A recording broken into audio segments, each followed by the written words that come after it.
Nice magazine, yeah. It's good inside the ropes. Wrong cover, though. Huh?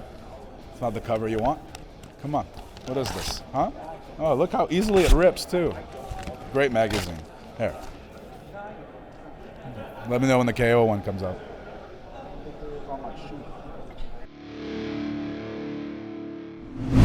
And we're back here on Inside the Ropes, and we are joined by the one and only Kevin Owens. Now, Kevin, we've got a tumultuous journey together. We were supposed to be together in Glasgow in March of 2020, but we finally got together WrestleMania weekend. It's good to see you. Yeah, it's good to see you too. I appreciate the shout out at the Hydro. Yeah, man, no worries. You know, it just came from the heart. That I felt it in the moment, so why not? You know, and I know after I went on Twitter, I saw you guys reacting to it, but you know, it's the least I could do. It's very unfortunate everything that happened, but. You know, we'll get together at some point. Yeah? We'll get together. Well, listen, I want to. You know, everybody was talking earlier this year about you re-signed, and obviously you have re-signed.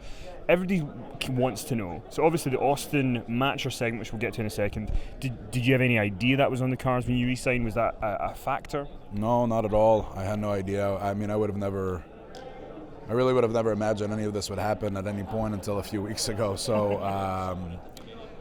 You know, I made that decision because I felt like it was the best for me, and WWE really feels like my family.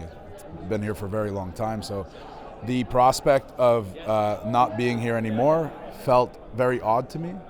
But until we started talking about contract negotiations, I really didn't know what was going to happen, obviously. But then once we started discussing that, it was made clear to me that they wanted me to stay. So from that point on, I kind of, you know, I knew that's what was going to happen. So I'm glad. I mean, I know you probably can't tell us everything, but you know, what is the reaction when you're told? So it's going to be you and Steve Austin doing something at WrestleMania. Well, subdued,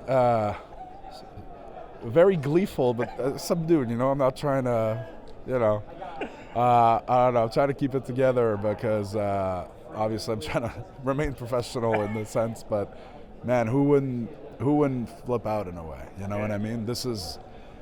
It's really quite unimaginable if you really think about it. It's been, you know, Steve's been here once or twice since 2003, but never in this capacity, never with that kind of fanfare going into it, and never at WrestleMania at this stage in the way it's going to take shape. So it's really incredible to be a part of it. There's really no other way to put it. And I mean, you're obviously a great promo. You're a great promo in all the feuds that you're in. So we always knew you were going to bring it on the mic here. But when Steve did the promo in the desert, it was like that was a Steve Austin we've not seen in years and years and years.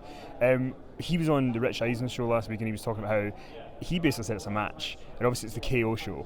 What should fans expect, do you think? Well, so he's obviously talking like you said. He sounds like Stone Cold. He's talking like Stone Cold, and like I said on Raw on Monday. He kind of has to be that way, I feel, like because it's WrestleMania and people have expectations. I really don't know what. It's funny because as I'm standing here telling you I don't know what's going to happen, and people watching this are probably like, yeah, right. I really don't know what's going to happen.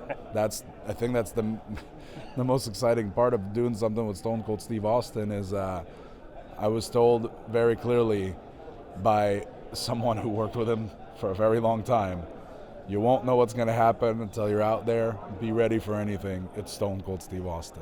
So that's what I'm going into it, the mentality I'm going into it with. And hey, if he wants to fight, you know, I've got this whole Owens fight thing. It's just rolls off the tongue. Why not? You know. You mentioned in another interview that you started doing the stunner, and you thought maybe if he ever does come back and do something, who better to do it with? I mean, how much of that was in your plan? If I do the stunner, you never know. Well, so it wasn't my original motivation. Obviously, it wasn't my at the core of the reason why I went to ask him about whether or not I could use the stunner as my finishing move.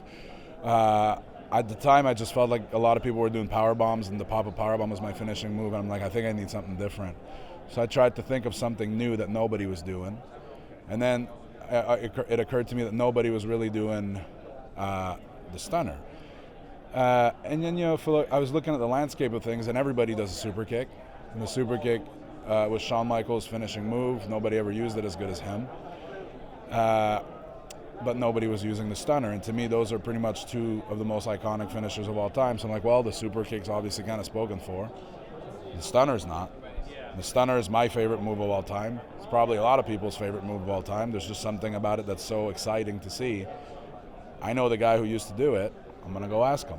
So I did. He was very happy to tell me that I could use it, give me his blessing. He said, I don't know why nobody came to me sooner about it. And then from that point on, I was just finding the right time to do it. And once I started using it on television, it just took off from there. And it's funny because it's been like a conflicting point for some people, you know, like I have some people saying it's awesome that you use it, we love it. I have a lot of people saying you should never use it, Stone Cold should be the only one using it. But it's mine now. It's mine now. And if anything, like I said on Monday, I think WrestleMania is the perfect time to officially pass the torch to me. So Steve and I can have a little toast, and he can pass the torch to me as the one true king of the stunner. I'm very excited about that. Very last quick question. Is this, going into WrestleMania with Steve Austin, is this the biggest thing you've ever been a part of? Oh yeah. Nothing comes close. I'm honestly like, how could I put it? So for 6 years we come to WrestleMania, we get to the town that week, and the poster is on all over the city and at the baggage claim at the airport. I was never on them. Never. This year I'm on them.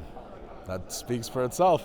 Of course, I'm a little smaller and I'm behind Steve, but it's his last hurrah. I'll give him the spotlight. You know, I'm generous like that. But yeah, there's no doubt that's the biggest thing I've ever done. Well, Kevin Owens, it couldn't happen to a nicer guy. You've been watching the Incidentals YouTube channel. Like and subscribe.